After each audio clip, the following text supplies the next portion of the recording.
Advertencia. La realización de procedimientos relacionados con el overclocking puede dañar una o más piezas de tu hardware, así como causar la pérdida de la garantía de tu equipo. Así que te recomiendo prudencia. La palabra overclocking proviene del idioma inglés y su significado hace referencia a llevar el reloj de un componente electrónico por encima de la velocidad especificada por el fabricante. Esta técnica es muy utilizada por aquellas personas que deseamos elevar el hardware de nuestro equipo al extremo para, de esta manera, obtener el máximo rendimiento posible. El hardware sobre el cual solemos realizar este tipo de procedimientos son el microprocesador, los bus de datos de la placa madre, el GPU o procesador gráfico y la memoria RAM. Cabe destacar que al aumentar la velocidad de un componente, también sube su nivel de calor, por lo cual al realizar cualquier proceso de overclocking también debemos tener muy en cuenta lo que es la temperatura, utilizando elementos de medición para evitar daños en nuestro hardware con el cual estamos trabajando. Una de las principales razones para llevar a cabo un proceso de overclocking es obtener un mejor rendimiento de nuestro hardware sin que esto represente una gran inversión de dinero. Como debes saber, y como lo afirma la ley de Moore, la capacidad de procesamiento aumenta de manera constante, haciendo que nuestro equipo quede viejo rápidamente.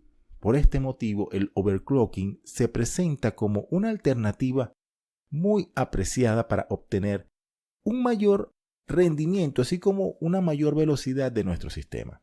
Cuando tomamos la decisión de realizar un overclocking sobre alguna pieza del hardware en específico, es fundamental contar con los conocimientos necesarios antes de abocarnos a esta tarea de modificar los parámetros de dichos componentes, ya que un procedimiento mal efectuado puede dañar de manera severa tu hardware. Otro de los elementos de los cuales no podemos prescindir son aquellos que nos permiten realizar la modificación, como los podría ser medir el rendimiento y el estado de los componentes sobre los cuales estamos trabajando. Estos pueden ser herramientas como un soldador, pero también pueden ser un software que nos permita modificar parámetros de un componente o bien sea medir su temperatura para conocer su estado. A la hora de hacer overclocking, uno de los mayores peligros que nos enfrentamos siempre es el aumento excesivo de la temperatura. Exigir al máximo a un componente puede hacer que éste consuma mayor potencia y a la vez disipe mayor calor, poniendo en riesgo su integridad, si es que no tomamos los recaudos necesarios para lo que es cada caso. Podemos plantearnos un proceso de overclocking, no sin antes considerar todos los aspectos térmicos que debemos cuidar. Cuando trabajamos con procesadores, ya sea CPU o el GPU, lo que debemos hacer en primer lugar es colocar suficiente pasta térmica para que pueda funcionar sin problemas. Aquí viene la primera parte del hardware. Aquí debemos realizar algunas modificaciones dentro de lo que es nuestro hardware, por lo tanto debemos abrir nuestra placa, realizar esta tarea de cambiar nuestra pasta térmica. Por esto, debes tener en cuenta que tampoco debes colocar pasta térmica en exceso para evitar inconvenientes y que periódicamente debemos hacer una revisión para verificar su estado y colocar más si fuese el caso. Ahora bien, en el caso de los fan coolers, tenemos que verificar si los que traen de fábrica son capaces de atenuar el calor que provoca el overclocking. En caso contrario, debemos optar por un ventilador de mayor potencia. Si la placa de video cuenta con una disipación pasiva, es recomendable agregar un ventilador que pueda ayudarnos a bajar la temperatura del GPU. Por el lado de las memorias RAM, es importante adquirir módulos que incluyan un disipador para así soportar altas temperaturas. En caso contrario, te aconsejo agregarles una placa disipadora o un sistema de refrigeración. Por último, debemos verificar la ventilación de tu gabinete y es necesario optimizar el flujo de aire y agregar ventiladores si esto fuese necesario. Algunas recomendaciones para lo que sería el overclocking es que es un procedimiento que debe llevarse a cabo con mucha precaución y paciencia. Te recomiendo hacer pequeños ajustes y probar hasta llegar al estado deseado. De esta manera, el riesgo que se corre es mucho menor.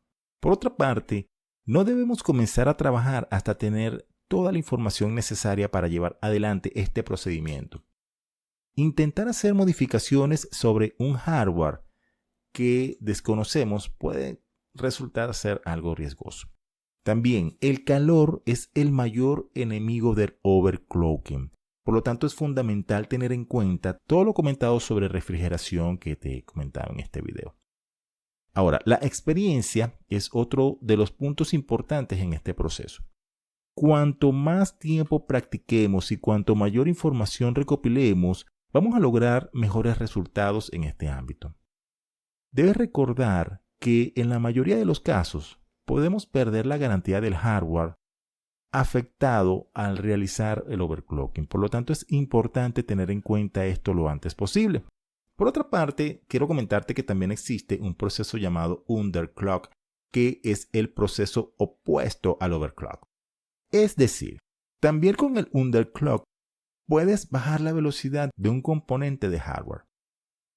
Siempre los dos motivos más frecuentes para llevar adelante un proceso de estas características son la reducción de la temperatura de un componente o hacer que el microprocesador funcione más lento para poder utilizar programas o juegos antiguos. Hasta aquí llega este primer video sobre overclocking. Espero haya sido de tu agrado y nos vemos en el siguiente video.